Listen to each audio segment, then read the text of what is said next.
O pesquisador Gustavo Seferian, que coordenou o levantamento, diz que a colaboração com a repressão e os privilégios com os quais contou mostram um profundo grau de promiscuidade e fisiologia na relação da Fiat com a ditadura. Segundo ele, a montadora italiana se favoreceu largamente da ditadura empresarial militar, mas também subornou as autoridades brasileiras. Documentos encontrados nos arquivos da montadora em Turim, na Itália, aos quais a pública teve acesso, revelam que militares e autoridades civis mineiras receberam joias, pingentes de ouro, relógios, tinteiros e outros objetos de valor no momento em que a Fiat buscava aproximação com a ditadura para a implantação de sua fábrica em Betim, no início de 1973. Uma das listas tem 18 nomes agraciados com brindes, entre os quais o então secretário do governo de Minas Gerais, Abílio Machado, o qual o comunicado interno da empresa orientava que fosse presenteado com um mimo de ouro, presente que se repete a várias outras autoridades. Também aparece na lista o chefe de polícia de Minas Gerais, o coronel Celso Ferreira, um delegado da cúpula da Polícia Civil, Edson Derona e vários secretários de governo. Os brindes eram parte dos preparativos para a visita do presidente da montadora ao Brasil, Giovanni Agnelli, em março de 1973. Para fechar o acordo sobre a construção da fábrica em Betim, ele foi recebido pelo então ministro das Minas e Energia, Pratini de Moraes. Há no comunicado recomendação expressa para que agraciasse o presidente da República, o general Emílio Garrastazu Médici, com a primeira máquina Fiat. Gustavo Severian diz que, ao que tudo indica, tratava-se de uma réplica em miniatura de um trator da Fiat, cujas características não foram explicadas no comunicado. Olha aí. A nota do Giraldi.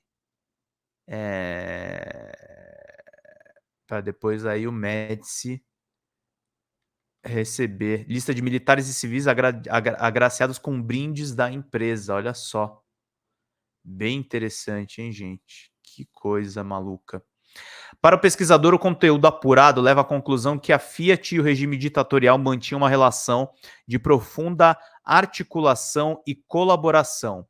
Isso se percebe só por manter em seu quadro de empregados militares contar com um sistema de vigilância impulsionado por seus próprios funcionários e facilitado pela P2, a polícia secreta da PM mineira, denunciando sobretudo militares sindicais, mas também pelo beneficiamento econômico que obteve. Segundo Seferian, ocorreram tratativas diretas entre o governo de Minas Gerais e o governo militar, com o então presidente mundial da Fiat, Gianni Agnelli, com vistas à concessão desses benefícios. Documentos de pessoas entrevistadas pelos pesquisadores afirmam ter ocorrido violações sistemáticas a direitos trabalhistas, práticas precarizadoras e atos antissindicais.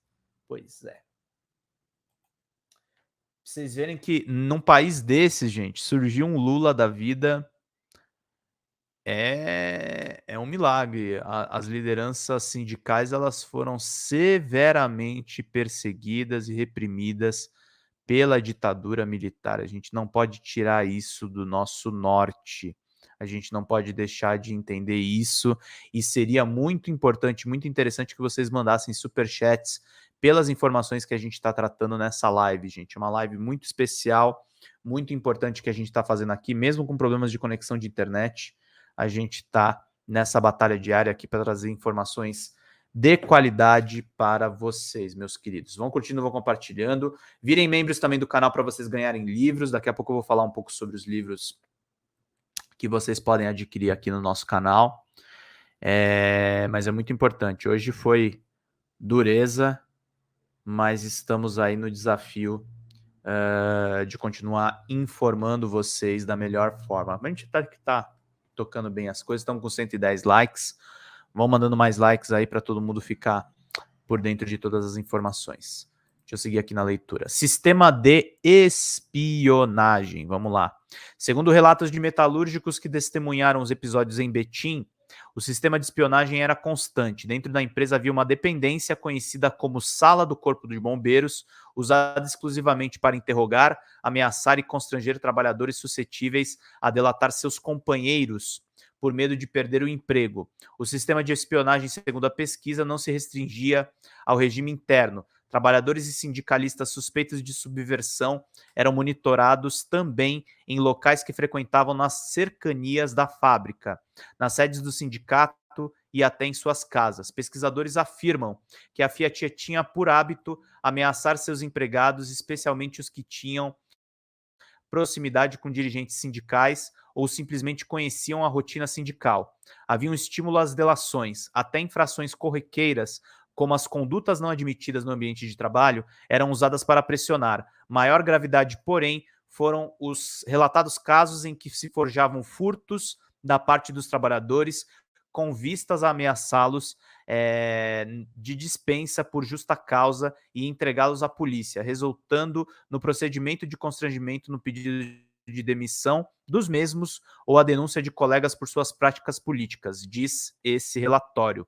A pesquisa ressalta que a colaboração da Fiat estava ligada diretamente aos atos de repressão que eram organizados e executados através de informações levadas por prepostos da empresa aos órgãos de informação da Polícia Mineira ou do regime militar. A montadora também permitiu que arapongas agissem dentro da fábrica e, em sintonia com os órgãos de segurança, deu guarida à cavalaria da Polícia Militar nos momentos de greve, acomodou e alimentou em seu refeitório policiais chamados para reprimir.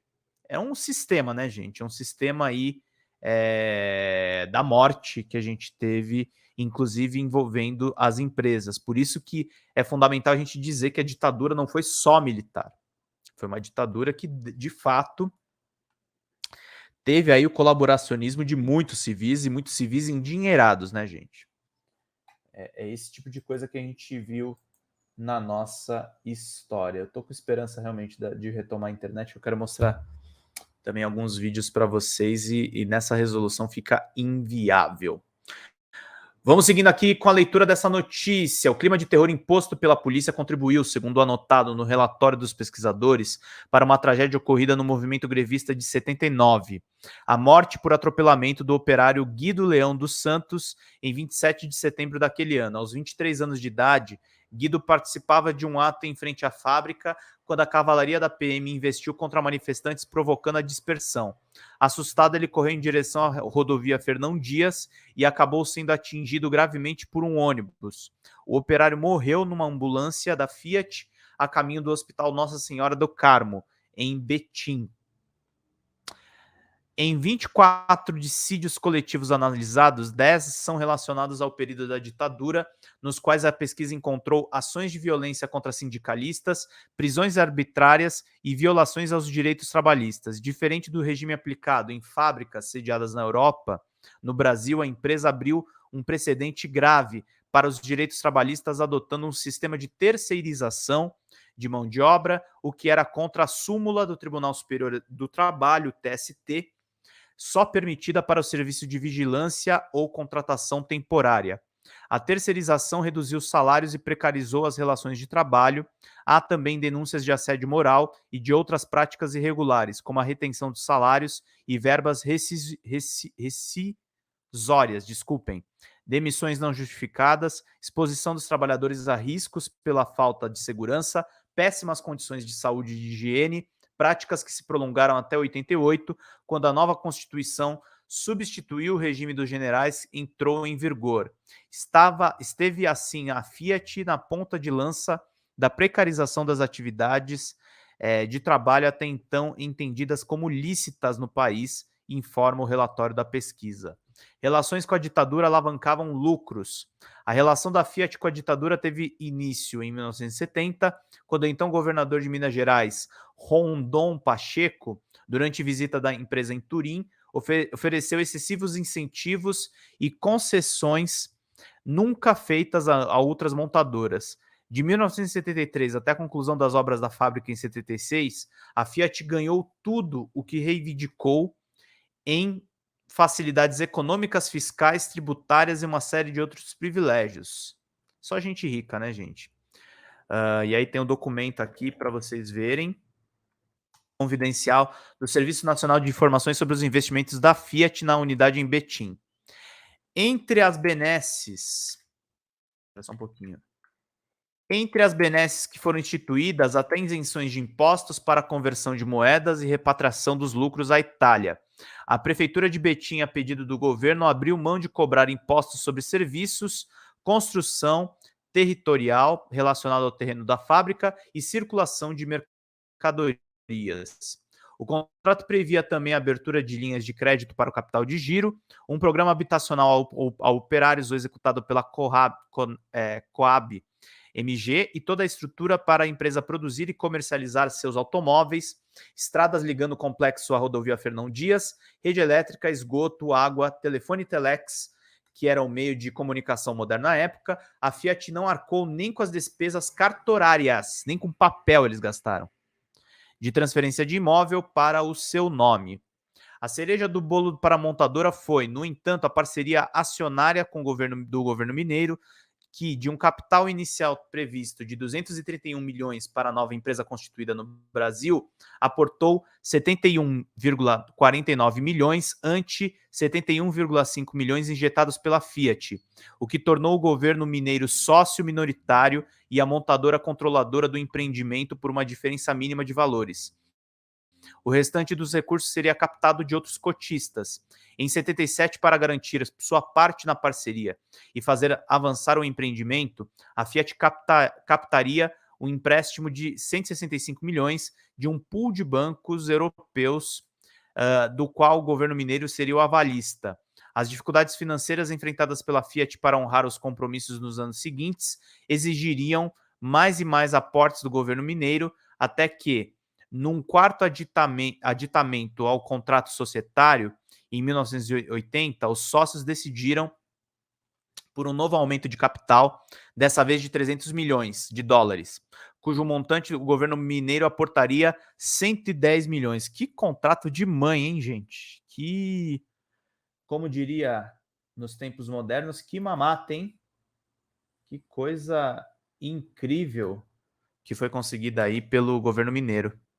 E aí tem as cópias aqui dos documentos confidenciais sobre os aportes financeiros. Está meio apagado, mas dá para ver aqui, ó.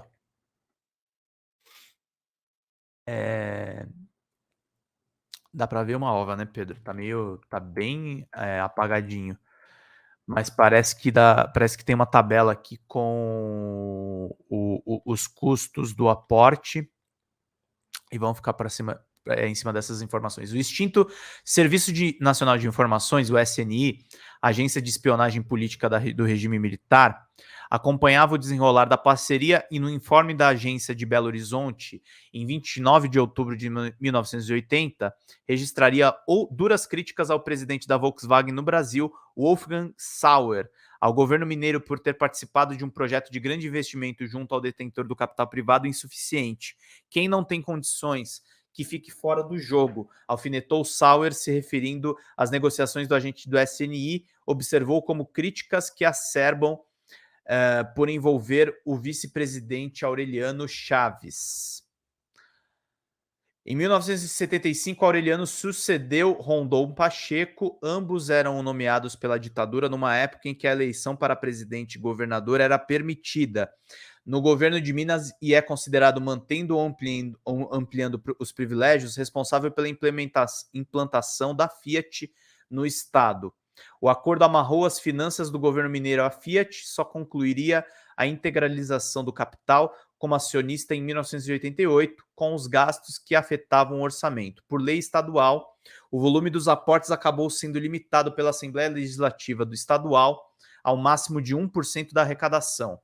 A convergência de capitais, que alçaria a Fiat no Brasil a quase uma empresa pública, revela promiscuidade de interesses econômicos, sociais e políticos existentes entre o Estado brasileiro no período ditatorial e os capitalistas italianos, observam os pesquisadores que anotaram no relatório uma declaração dada à época pelo deputado Genival Tourinho, do MDB, classificando o acordo da Fiat como o affair mais duvidoso da história administrativa de Minas Gerais.